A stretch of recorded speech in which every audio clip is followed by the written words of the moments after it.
Halligan, and you're on the money.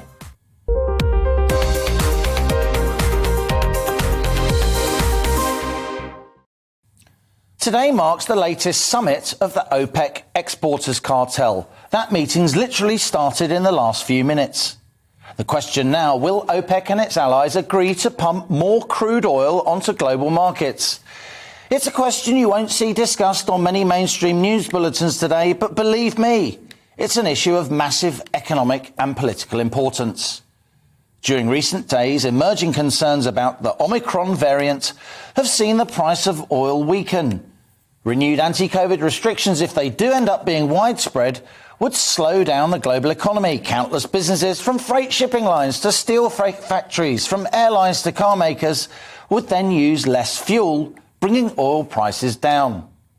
While that may bring down today's sky-high petrol and diesel prices too, the OPEC Plus group, which roughly speaking is the Saudi-led 15-nation cartel plus Russia, wants to resist oil prices falling. OPEC Plus has huge power, accounting for around half of global oil production. That's 50 million of the 100 million barrels the world uses each and every day. Last Thursday, when news of Omicron shocked global markets, oil fell $10 a barrel. Back in October, crude was close to $90, a three-year high, but it's since tumbled to around $70, with November marking the biggest monthly decline since the start of the pandemic. Despite that, President Joe Biden recently announced he was taking the unusual step of releasing emergency oil supplies in a bid to bring prices down further, whether OPEC pumps more oil or not. Financial markets viewed that as a sign of panic, and OPEC prices and oil prices rose on Biden's move. Their future trajectory is now in the hands of OPEC and Russia, countries which don't want the global economy to slump, and they want more money for their oil, but they're not particularly keen on helping Western oil importers.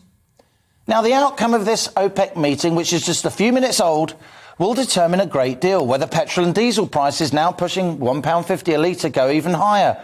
The impact of oil prices on inflation is also key. If oil eases, inflation will fall back, making it less likely the Bank of England will impose repeat interest rate rises. Global oil markets are complex. Oil diplomacy is often impossible to read. But we like a challenge here on the money. So that's your on the money question today. With petrol prices sky high, what is OPEC's next move?